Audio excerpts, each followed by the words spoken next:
dito. So, if we have time, bawat letra na meaning yan.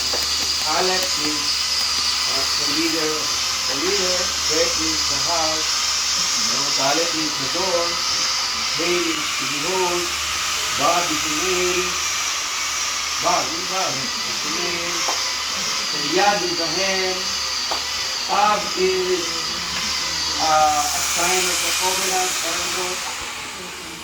so, Tzaddik, alam mo yung Tzaddik? Tzaddik.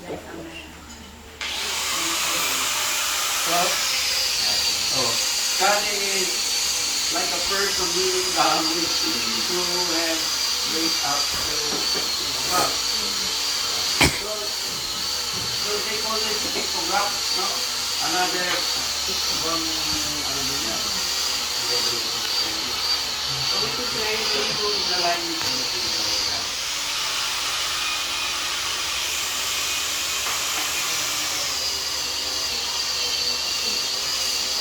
So, sabi nila din, Hebrew is a resurrected language. What I mean by that?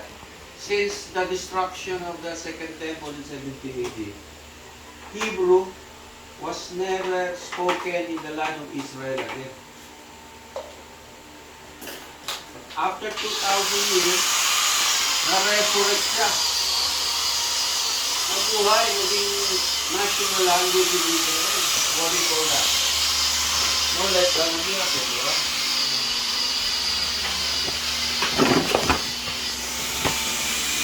Ano pa?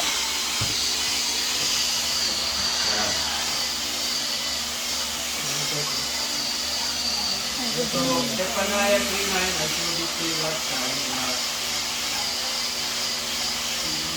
I will turn to the people of your language, that they may call upon the name of the Republic of the people. So, hindi ko na ilagay yung slide. But, itong, if you go to Google, Zephaniah 3:9, this is the only verse in the entire Bible that contains all the 22 letters of the Hebrew alphabet. Actually, in this verse, you can see all the 22 letters.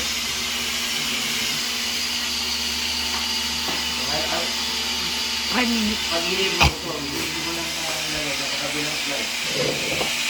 So, but what does it say?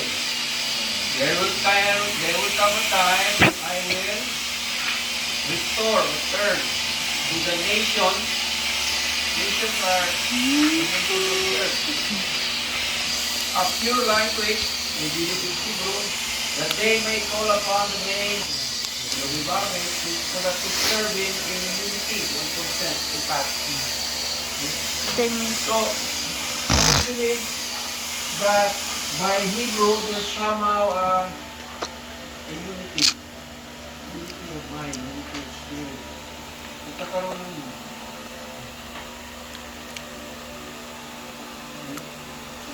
So, kumbaga, ito yung, kumbaga,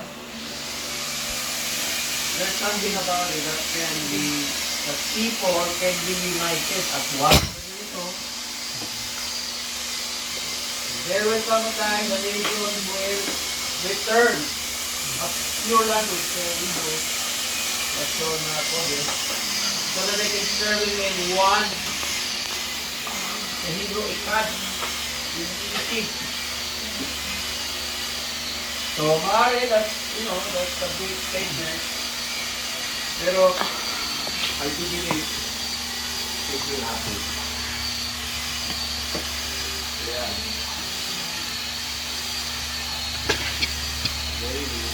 Aleph, Bet, Gimel, Dalet, Hey.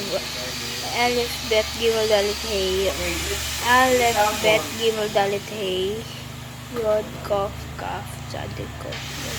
Aleph, Bet, Bet. Aleph, Bet, Bet, Gimel. Siya daw ay isang picture na lang kumayo mo po dyan.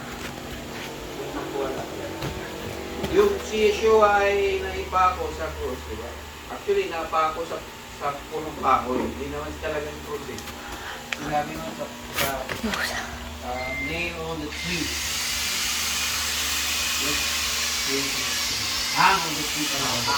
Hang on the tree. So, but malalim na kasi nino.